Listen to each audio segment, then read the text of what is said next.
Sup you beautiful people. Hope you've had a fantastic day. Welcome to part 1 of What If Deku Awakens Adrenaline. Izuku fought like hell at the games against Todoroki. What if he fought even harder? What if he learned of something new within his quirk that empowered him through pain and helped him shape a new style of fighting, of life and of thinking about heroics? One of his own, one that he could control, one that he could wield and shape to its full potential. If you guys enjoyed this what if, comment down below and let me know. And go ahead and check out other what ifs in the channel. After watching this video, don't forget to shower some appreciation onto the incredible author responsible for this fanfiction. The link is conveniently waiting for you in the description down below.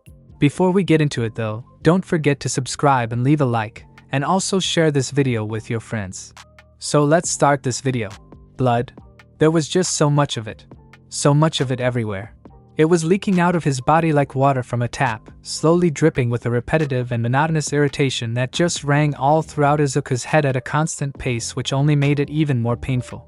Alongside this, he could feel the fractures and breaks in his bones, how his fingers were cracked and damaged almost beyond repair as proof of his exertion and his strife, how his lungs were steadily breathing in and out next to his unstable heart. As the blur around his vision began to wash over to the point where he could vaguely make out shapes and colors, Izuku knew what was going on. He was in Yui, at the tournament, and he was fighting Todoroki. It was at this point the burning hot flares that had previously been etched quietly into his skin began to claw back at him, becoming another reminder of his fight. In a moment of weakness towards his opponent, in a moment of kindness and compassion for Izuku, he had yelled out with all his might as his bones had rattled around inside him that the half-cold half-hot quirk owner's abilities were his own and weren't his father's. The boy had then proceeded to decimate Izuku's body with his long-dormant fire powers. Not the smartest of moves, chuckling slightly before recoiling at how it jostled around the bones in his chest, the green-haired boy decided to remain in his slumped position near the edge of the arena to regain any semblance of feeling in his body. If Todoroki was strong before, this new fire power was going to set him up leaps and bounds above the rest of Class 1A, maybe even the entire year. And then, like a flood, he remembered that this was being broadcast, that everyone in Tokyo was watching, that his friends were watching, that his mother was watching. He remembered his promise to himself and to everyone that he would get through this, to show them what he was truly like and how powerful he could be, that his dream wasn't a distant figment that could never be achieved. And then he remembered that he had thrown that shot out of the window when he spoke up and told Todoroki to use his powers. Sure, he was happy for his classmate, immensely so. Hell, he could write so much more in his notes about this discovery. However, he couldn't help but feel a nagging want in his soul, in his heart about not being able to show off to his fullest potential. Oh well, always next time. Then it hit him. Those eyes, he felt them staring into his soul, compelling him to move just that little bit more. That cloud of figures that existed in a plane not of this world with 8 pairs of eyes that glowed with such intensity and passion that Izuku could feel the drive flow back into him. Those eyes, the eyes of one for all. Gritting his teeth, Izuku made up his mind. He had given his all, his 100%, but to be a hero like All Might you needed to go beyond that. To reach the level of power and attainment that the previous one for all owners had, you needed to go beyond your everything. Before his eyes, flashes of the UCG villain incident arose and he remembered how hard All Might had fought for them, how he was constantly going above his power to beat Noma. And now he needed to be more than All Might.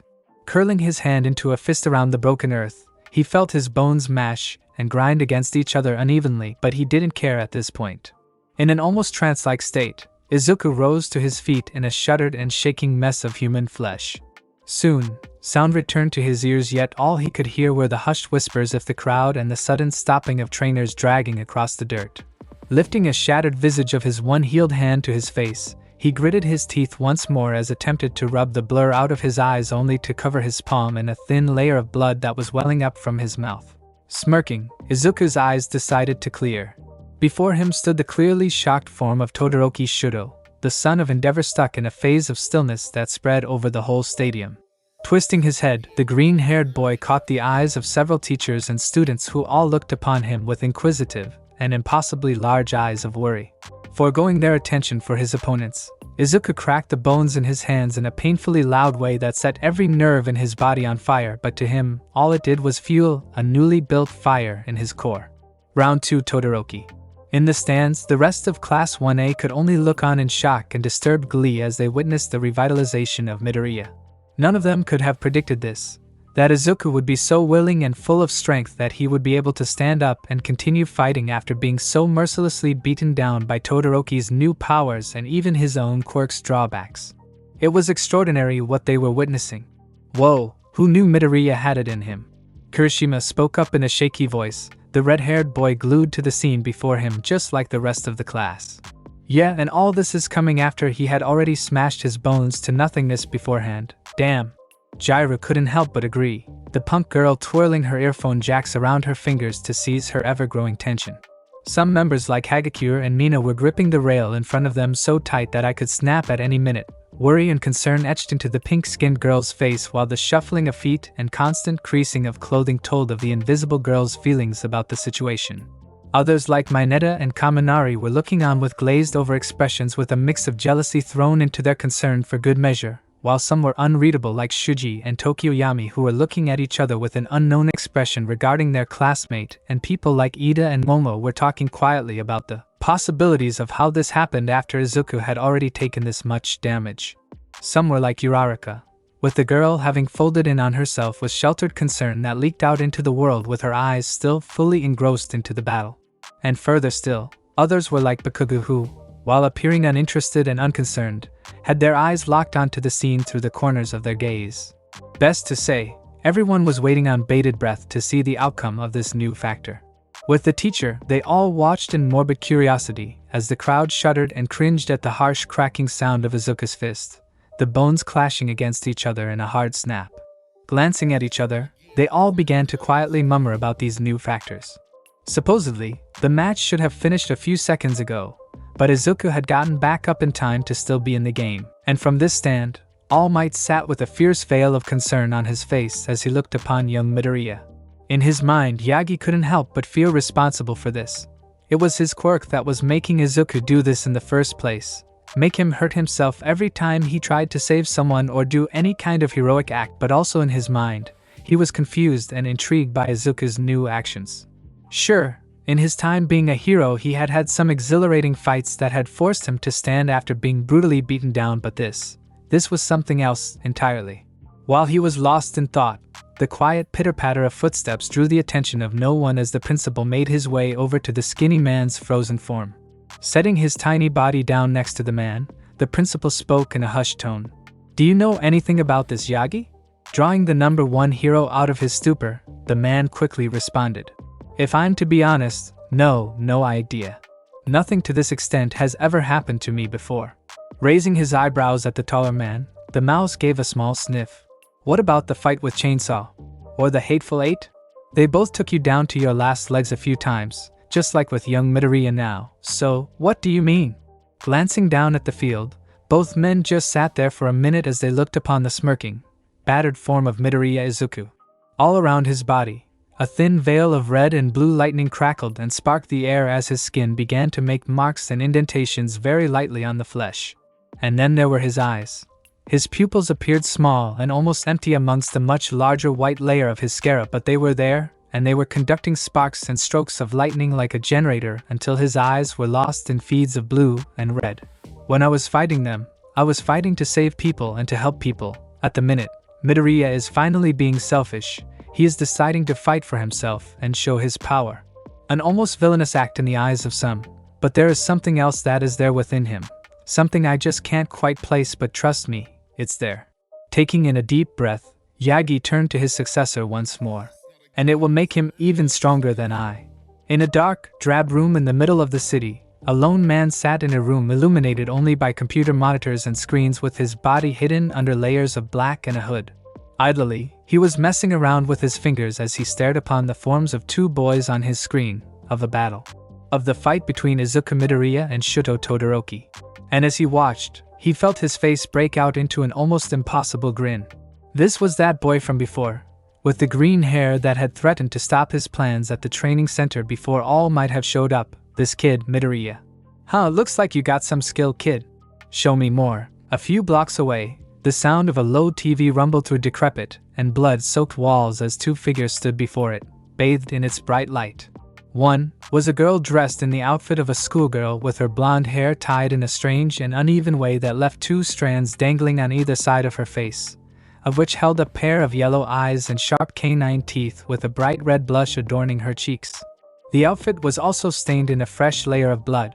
At the minute, she was sitting on the cut-up body of a man who no longer even looked human as she stared at the 2 people on TV with a lovesick expression on her face, directing her attention at one in particular. Behind her stood the form of a tall, slender man with mismatched pale skin with wrinkled purple flesh that looked sewn together alongside a messy head of black hair and black eyes. For his outfit, it consisted of an open black shirt with a white undershirt alongside black pants and trainers. He was currently staring at his partner with a confused expression. Toga, why are we watching this?" Almost immediately the girl answered. "The green-haired one is really cute and cut up, and I think he's going to get more bloody. We need to watch this, Dobby. We just need to. I need to see this cutie all bloody." Her words were dark and malicious yet in a sing-songy way that made her sound like a child. Instead of arguing with her, Dobby just sighed and focused his attention on the screen, intent on watching the action unfold. Hopefully this'll be worth something. Taking a step forward, Izuku just let his grin spread as he felt the bones painfully shift in his foot. Before him, Todoroki just sighed before turning to fully face him. "Midoriya, you're hurt. You can't possibly continue." To this, Izuku laughed. Then with a narrowed gaze, he channeled one for all into his legs and leapt at the half-hot, half-cold Quirk user with extreme speed and power, followed by the loud crunch of bone as Izuku shot forward in the air. Rearing his fist back, he just roared in pain as he swung his power-imbued limb at the boy before him. Using his first instinct, Todoroki ducked just before he was hit, but that didn't stop Izuku from smashing his fist right into the ice wall to the right of him. In a brutal display of power and pain, Izuku roared out as his fist broke the entire wall in a single blow, sending out shockwaves of power that spread the shards all over the arena. Taking this moment, Todoroki shot backward and away from the green-haired boy as he shakily stood up on his broken legs to examine his fist. It was clearly broken and badly damaged, with the skin being burnt and scratched around his fingers and knuckles, and around that very area blood was beginning to seep out through cracks in the skin, dripping onto the floor like a crimson waterfall. However, Izuku seemed to ignore it, instead opting to pull the digits back into place with his other hand, resulting in a harsh click to echo throughout the stadium. Shaking his head, Izuku's eyes were then back on Todoroki, and not a second passed before he leapt at him again, his legs cracking again as he launched forward. This time, Todoroki had no time to move, instead choosing to summon a wall of ice to at least slow the power-infused boy before him down. It didn't. Izuku just smashed through the icy pain like it was nothing, not stopping his assault on Todoroki, instead contacting the boy's stomach. With a powerful sweep, Izuku pushed all his power into his fist and skyrocketed Todoroki off into the distance, causing him to cut through the air with unmatched speeds before colliding with another one of his ice sculptures. Growling at the pain, Izuku just smashed his fist into his chest with a hearty grunt before lifting both of his arms into the air before quickly sweeping them down into an arc. With the speed generated, a massive gust of air like when he flicked his fingers was produced, but it was much wilder and crazed as it cut across the skies towards the downed Todoroki. Said boy was just fast enough to catch it, taking off into the air before it caught him. However, the edge got his foot as he was leaving, sending him into a spiral as the earth fell apart around him. Once again, Izuku was there, his eyes practically gone with the pain as another bout of loud cracking filled the air as he light his arms mid-jump and smashed them down into Todoroki's stomach, sending the boy careening quickly down into the smashed earth, breaking it even more. Just as fast, the green-haired boy was down at the floor as well, sliding under the bounced form of Todoroki before using his hands like a spring underneath his back to propel a twisting kick straight at the boy's spine. Howling in pain as he was once again sent into the air, Todoroki tried to combat the ever-aggressive Izuku. Throwing his hand to the floor, rows and rows of sharp icicles started to emerge from the floor as he flew, blocking off any path of entrance to his quickly escaping form. Spitting out blood as he watched the dual-colored boy fly off, Izuku quickly jumped back at him, smashing through the icicles with reckless abandon, not even caring when they cut and bit into his flesh. Finally catching up with the other boy, his body trying to stand from being kicked around like a rag doll, he leapt at him again, foot first. Rearing it back, he swung at him, only narrowly missing his head as he ducked, but just like with his arms, a blade of air was generated, slicing into the ground behind him. Taking this as his moment to strike back, Todoroki grabbed Izuku's head before lighting his knee on fire and slamming his face into it with a roar, sending him bouncing up slightly before letting the opposite leg, which was infused with ice, collide with his side, which sent the boy spiraling a few meters away. Izuku wasn't down for long though. Flipping up backwards with his hands, another snap being generated, Izuku leapt back with his feet raised once more. He began to widely swing and swipe them to generate more and more blades to cut towards his foe. Gritting his teeth, Todoroki tried to avoid them, but a few nicked his exposed flesh and cut up the ground at his feet, making it hard to stand. Using this opportunity, Izuku ran forward and used Todoroki's head as springboard before slamming his body back down to earth like a comet. When he impacted, the world was thrown into disarray once more as pieces of land flew up into the sky, and so did Todoroki.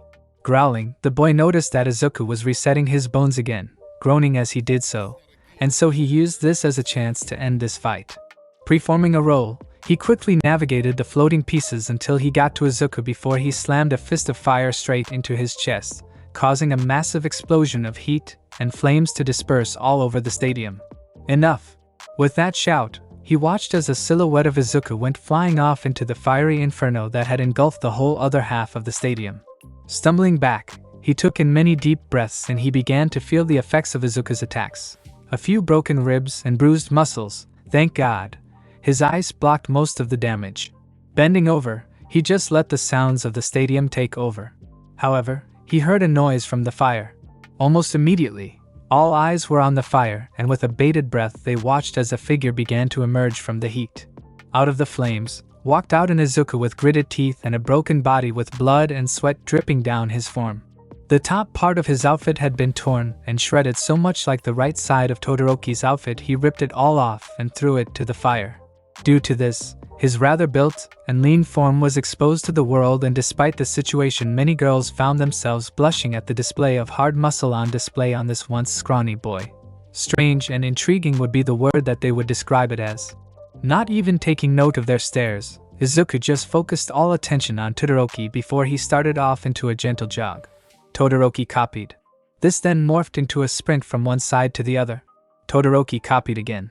This then finally climaxed into an all-out run to the center of the field for both contestants, with battle cries emerging from both of their throats, before they leapt into the air and towards each other. However, Izuku didn't have his fist draw. Instead, a massive amount of crackling and build-up was emerging around his skull. Suddenly, everyone realized what he was doing. He was going to infuse his skull with his quirk and ram it into Todoroki. Roaring, Izuku took off from the ground with lightning speed that Todoroki had no time to combat it. Instead, he had to suffer as Izuku collided with him at a slightly lower angle, hitting his chest with his head and causing him to go flying back with shockwaves following his movements as he flew and fluid fell out of his mouth. At the same time, Izuku began to feel the kickback and he too flew back in the opposite direction, hitting the ground sooner, and then repeating an action of colliding with the earth before coming to a stop as Todoroki hit the earth as well. The stadium went quiet as they waited for either of them to move. They didn't. Izuku woke up coughing and spluttering. He could feel and taste the blood in his mouth, the copious amounts of spit and saliva that had accumulated over however long he had been unconscious as he heaved in and out air in a harsh and heavy attempt to recover any sense of feeling into his lungs, which also pained and shook as he coughed. And all this was bearing the shattered and sloshy movement that he felt in his head. It was like his skull was some sort of river carrying some sort of heavy fragment of earth downstream. In all aspects of his body, he just felt like complete shit. After his coughing fit, he noticed his surroundings and his situation. The ringing in his ears was a clear and easy thing to notice for the teen, the piercing sound easily affecting his battered and bruised body. Then there was the constantly and clicking sounds his body made at any sort of small movement, whether they be shifting in his arms or legs or his chest. This was only exemplified when he attempted to lift his hands to his mouth to wipe away the few drops and slivers that escaped him in his outburst, only to hiss in pain as his bones creaked below his skin. It just hurt to hear it. As for where he was, he noticed it as a hospital or nurse's office, more specifically recovery girl's office. He'd been here enough times to know it off by heart by now. However, what surprised him was the lack of other patients. Usually there was at least one other person, Even if they were just a student collecting supplies or recovering from a light headache that they would get rid of after 5 minutes, but today there was nothing. But there was still supplies and medicine out, so what was? In his haze and immediate feeling of regained awareness, he had forgotten about how he ended up in this state. The Yui games, that was what was happening. Laughing and then wincing at his silliness and then his pain, he began to remember what happened to him, and once again his memory hit him like a train, or more specifically, like a one-for-all imbued fist straight to the face. And now was the time that he noticed his body was bound in thick layers of surgical cloth, another reminder of his ordeal. He had gone through another round of fighting with Todoroki, and thus had fucked up his body a whole lot more than he had in the first round, and even that was already extreme enough as it is.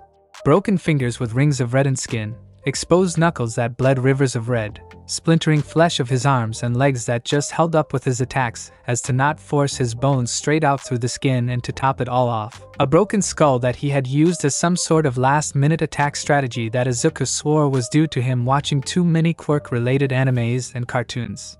Bearing through with the pain, the green-haired boy reached up towards the back of his head to feel around from where he assumed a break would be, but what he felt was the curves and newly integrated grooves all over the bone. That one attack had completely splintered his skull, so how was he just not dead? It was something to do with your Quirk. Izuku couldn't help but let out a small yelp when an elderly voice burst through the ringing in his ears. Looking over to his right, he could only weakly smile at the sight of Recovery Girl, the woman holding an eerily strange mixture of anger and intrigue on her face. After a few seconds, Izuku managed to process her words. My Quirk? What about it? On the outside, he was shaky and nervous, just like he had all those overtimes before. Inside, however, he was panicking. How much did she know? Does she know about One for All? Does she know about? Before you ask, yes, I know about One for All. Does she have a mind-reading Quirk? I'm actually a close friend of All Might's, so stop your worrying, Midoriya. She answered curtly and strictly, causing Izuku to effectively seize up all movement of his body as she began to walk over. Now about this new development in your Quirk. I assume that you have no idea what is happening to your body. He nodded. Of course you don't. She sighed. Well, considering your interest to All Might, I also assume that you know that he doesn't have this sort of ability? What do you mean by interest? I don't actually know if you think that you are being subtle, but kid, your costume looks like a really bad rip-off the man. It's not that hard to see. She now held an amused smirk on her face as Izuku began to deflate. Oh. Anyhow, you understand that All Might lacks this ability, right? Yes, wait, what do you mean by a bill? If you let me continue without asking questions every sentence, then I might be able to tell you. Once again, he deflated. Now then, in your fight you seemed to go into an unnaturally driven state of thought that ignored all sort of pain to push through to defeat Shudo. Am I correct? Recovery Girl was now sitting on a seat next to Izuku's bed. Well, not exactly. This captured her attention. As I was fighting, I could still feel the pain. Every time I moved it hurt, but all it did was motivate and push me forward to fight, like it was a really sick power-up or something. At the end, he began to mumble and mutter under his breath, his speech retreating into an unintelligible collection of words to Recovery Girl. But to her credit, she wasn't really paying attention anymore. Instead, her attention was focused on the first part of the sentence. Ah, now that explains stuff a lot more then. Smirking when Izuku broke out of his mumbles to turn towards her, she picked up several papers from the desk and pushed them towards the boy. Taking this as a sign to pick them up, he did. On the paper was a picture of a skeleton, more specifically his own, and what he saw was honestly terrifying. There were two pictures, one of his muscles and one of his skeleton, and both featured shocking images of his broken and battered body after the use of One for All. They just looked like fragments, not even fully made up structures anymore, but surprisingly, they looked less beat up than he had imagined. Just what had been going on. You know about how All Might can change between his two forms, correct? Well, that isn't something that all One for All users can do. It is just a side effect of the Quirk due to his unique genes. And after some scans, and the information that you just revealed to me, I can confidently say that this looks to be your side effect to taking on One for All. And what exactly is my side effect? Well, I suppose that you thought that your body looked better than you thought, huh? So did I. But after some further analysis using some friends with specific quirks at the event, we noticed that when you went into this state, one we all nicknamed adrenaline, your body became more fluid and in tune with itself. This was all due to One for All. My friends don't know about the quirk, if you're worried. Anyway, from the scans I was sent, I could see faint threads of energy linking your bones together, as well as large buildups around your ligaments. This was the side effect, Izuku. Confusion seemed to plague Izuku's face, inviting Recovery Girl to continue. When your body becomes victim of enough pain and stress, it goes into a state of fight or flight. It ultimately decides to go into fight. With this decision, One for All acts like a catalyst and support for your cells and nerves, muscles and bones, by linking them together under a collection of connections or buildups in case of your ligaments. By doing this, it allows more damage to be dealt to your bones before they completely break like before, forcing them together to become a stronger piece for the time that the ability is active, but it also allows your ligaments to have less strain due to the protection and support of One for All. Alongside this, the connections also mean that your cells can react better, and so they have stronger healing capabilities, meaning that you can go on for longer periods of time. In addition, any extra pain inflicted onto you, whether that be from your own body or an outside source, boosts these benefits, and even increases your overall power output for a short amount of time. However, there is also a letdown period to this ability. She sighed after the long-winded explanation, before taking out another scan, one just after his collapse on the field by an X-ray. Immediately after the usage of adrenaline ends, your body shuts down for a while. The connections disappear and so do the benefits, leaving your body empty for a short time, about 30 seconds in this case, but that may increase with usage. Due to this, the healing stops and doesn't begin again for a while, which results in some complications. At this, she pointed to head, such as your skull. It was halfway through healing after your ridiculous stunt at the end of the fight when usage stopped abruptly. This left many marks and indents unhealed to the point where even I couldn't help, which now permanently has these grooves in it. Alongside this, your accelerated healing is not untouchable. It can and will shut down prematurely if you take too much damage. It can be beaten out of you. I'm sorry, Izuku. She finished her speech with a sympathetic look as he once again reached up to touch his damaged skull. So, that was the rundown of his new ability, huh? Adrenaline, a power which let him continue to fight through his pain and use it a power multiplier. Interesting. Dangerous. However, if he wanted to really be hero, he would have to use his quirk to his maximum potential despite his numerous drawbacks. Clenching his fist into his hair, he decided, "Thank you for the concern and the information, but if I really want to be a hero like All Might, I'll need to be able to take everything that is thrown at me." Looking Recovery Girl right in the eye, his eyes narrowed with determination. "And I made a promise to do just that." At first, the nurse just looked at him with such confusion and disbelief in her face that it almost looked like she didn't believe in him at all. But it was because he was taking this so well, no regret, no sorrow, just conviction to do his job even better next time. This wasn't the mindset of a teenage boy. This was the mindset of a hero. That's good to hear, Izuku. But you can't forget that you used your arms and legs a lot in that fight, so they weren't untouched, you know.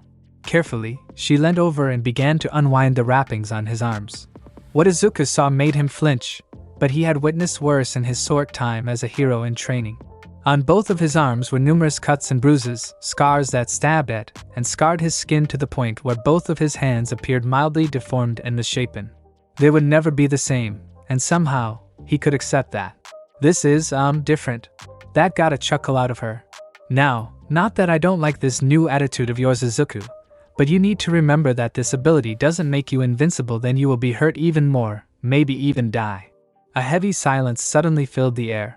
Then I'll get stronger. Lifting his head, his eyes locked straight with the ceiling as a steadily growing smile crossed his features. I don't know how, but I'll do it. Maybe with some suit modifications or some sort of outside medical help. He quickly looked at her. But I will do it. Don't you worry. Once again, that same sense of conviction filled his tone, and somehow it soothed the worry in her chest. Patting his arm slowly, she quietly spoke to the boy. You'll make a great hero someday, Izuku.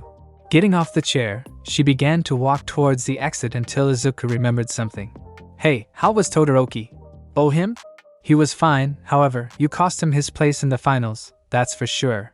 They had that red-haired idiot Kirishima replace him. There was a moment where Izuku said nothing, but he just sighed at his friend's well-being, and then, wait, did you say that I cost him his place in the final? She nodded. How long have I been out for? 2 days. 2 days? Oh shit, I left a laptop on the table in case you want to see what you missed. And about releasing you, I'd say we can release you later today, barring any strenuous movement. Thank you. After she had left, Izuku cautiously reached over to grab the laptop. Clicking on a few things, he quickly navigated to the main homepage where a list of numerous trending topics and most searched results came up. He changed the settings to most recent. At the top of the search bar was a title that read Winners of the Yui Games.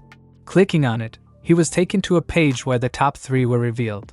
As it turns out, Kirishima had taken the place of Todoroki, with the final matchups being with Bakugo going up against Ida, who apparently forfeited and then left the stadium entirely, and Kirishima vs Tokoemi, with the Shadow Quirk user winning the duel. In the description of the finale, which was Bakugo vs Tokoemi, it was stated that the Explosion Quirk user was distraught and angered at the fact that he wouldn't be fighting against the quoted most powerful student in their whole fucking grade, and as such began to copiously shout and scream and curse fucking Deku with his stupid fucking Quirk. This was shortly followed by a picture of the podium with Tokoemi and Kirishima offering the camera a neutral or overly toothy grin, whereas Bakugo looked to be restrained and tired up on the number 1 spot with a medal stuffed into his mouth. Izuku just sighed. He would be in for hell when he entered school tomorrow. The next option down was the tragic news that the hero Igenium had retired after an attack from the hero killer.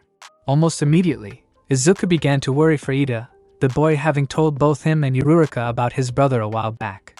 This must have been why he left the stadium, he mused quietly, feeling quite somber as he quickly looked for his phone, only to find nothing. Sighing, he decided to move on. A few trends went by with little progress, such as certain hero companies that are interested in the 3 winners of the Yui Games and still very much intrigued by new powers of a certain half-cold, half-hot hero, which made Izuku happy that he hadn't screwed up Todoroki's chances too much. What surprised him though was the fact that he even saw his own name in one of the articles, citing his drive to win and excellent combat focus with keen strategy to be a winning factor as to why some companies might want to pick him up. That shocked him. Not as much as what was to come next, however. When the boy reached the 5th most trending topic, he felt his eyes bulge out of his skull and his body seize up. He was the 5th most searched topic, him. It simply read, Izuku Midoriya. That was his name. After getting over the shock, although that took a while, he hesitantly clicked on it. What followed was extreme feelings of pride as he read some of the articles which talked about how he was the highlight of the games to some people and how his powers would make him an excellent hero to disappointment, when he read about how some critics panned his reckless behavior and aggressive tactics made him unreliable. And then came what made him literally jump. Izuku Midoriya rated number 1 hottest guy of the Yui Games. What?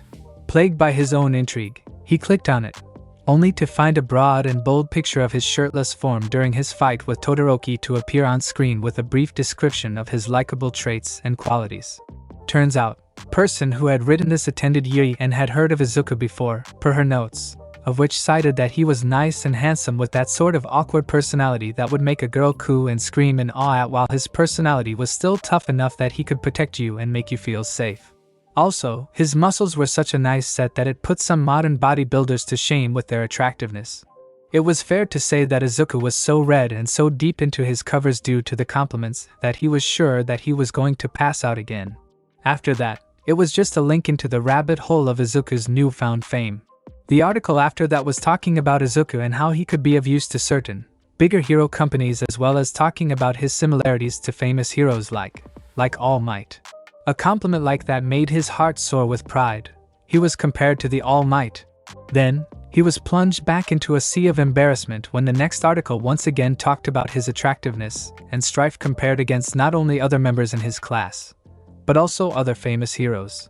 That got Izuku dizzy and floored, however, was an interview with several heroes after the event, where both MT Lady and Ectoplasm commented on his fight as being a highlight, with himself being singled out. He even got called cute by MT Lady. Leaning back, Izuku could only huff in disbelief at his new position.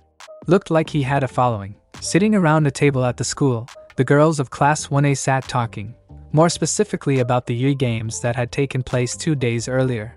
So, did you guys get anyone coming up to talk to you about the games? Mina asked with a wide grin and confident exterior that told the rest of the group what had happened to her. Yes, I did, unfortunately. Most of it was just to comment on my looks in a cheerleading outfit. Or to ask me out rather than my skills, unfortunately. Momo relented to the group, sighing in disappointment as she crossed her arms and leant back in her chair. At least some people talk to you. I didn't get talked to once. The whole group momentarily jumped at the sound of the energetic and high-pitched voice before they centered their attention on a seemingly empty chair. Toru, maybe it was because they didn't see you. Tsuyu Ajui, with her intellectual and straightforward comments as always. Woohoo, was the response. Anyway, I got talked to like twice I think. Still cool though, huh? Jaira stated, her jacks once again tied around her fingers idly as she spoke.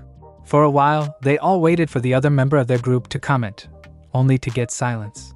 Turning their heads to the side, they all centered in on one, quiet and turned-in member of their audience.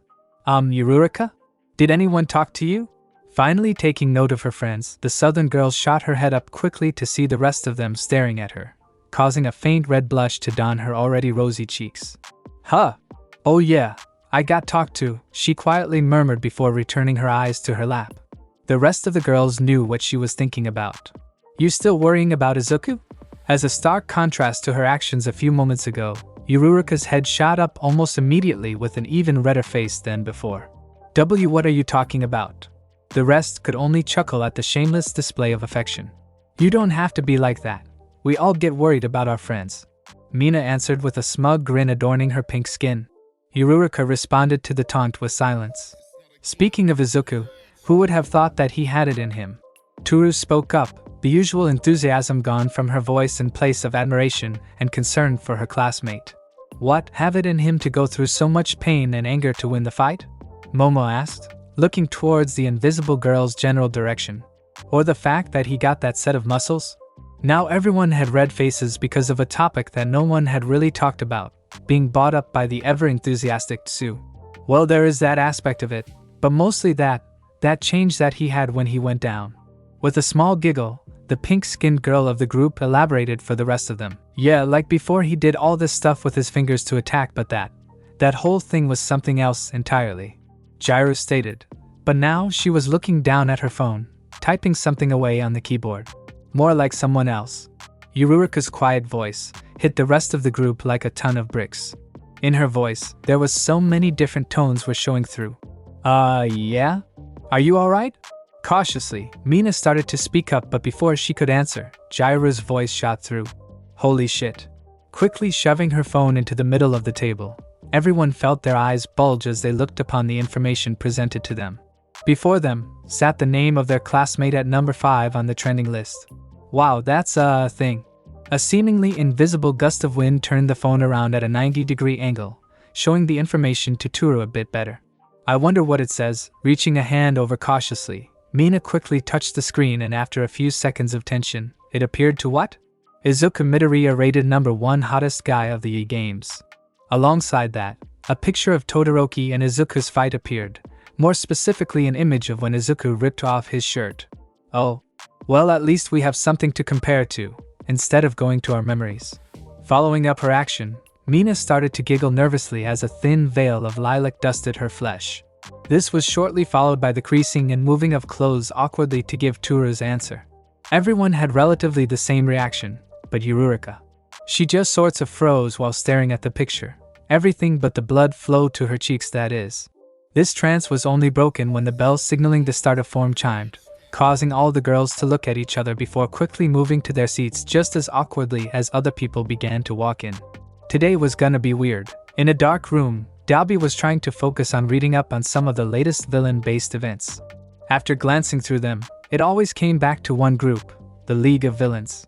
Smirking, he leant back in his seat as he thought of how superior Stain was in every aspect. His dedication, his reasoning, his execution, his tap, tap, tap. Shaking his head, Dalby continued with his train of thought.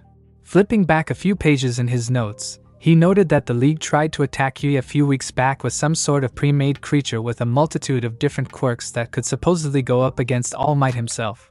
And somehow, they failed. They failed with a creature that could potentially beat All Might. These guys were pathetic, useless, so bad as villains that. Tap, tap, tap. Gritting his teeth, the villain slowly turned his head to see the tiny form of Toga curled up on a comfy chair in the corner of the room, only her face being illuminated by her phone. And somehow, That sickly lovesick expression was still proudly displayed on her face that still somehow made Dabi do a double take after all this time with her. Toga, do you mind? I'm trying to do some. Tap, tap, tap. Rolling his tongue around his mouth, he looked at the wall for a few moments before abruptly standing up and walking over to the blonde with an annoyed look dotting his scratched up face. When he finally reached her, he stood behind her bag as he tried to see what was on her phone. It was that boy from Yui, the green-haired kid who fucked himself up. Toga. Finally, he caught her attention, getting the girl to turn around to look up at his face, obscured as it was by the darkened room. After meeting his eye, her face formed into one of unnatural annoyance, one that looked very out of place on her face. What do you want? Even her voice sounded annoyed. The one that Dabi had never seen deviate from lovesick and childlike was now filled with malice. So essentially, she was pretty invested in what she was doing. I just wanted to tell you that I'm trying to do some work, so can you keep you?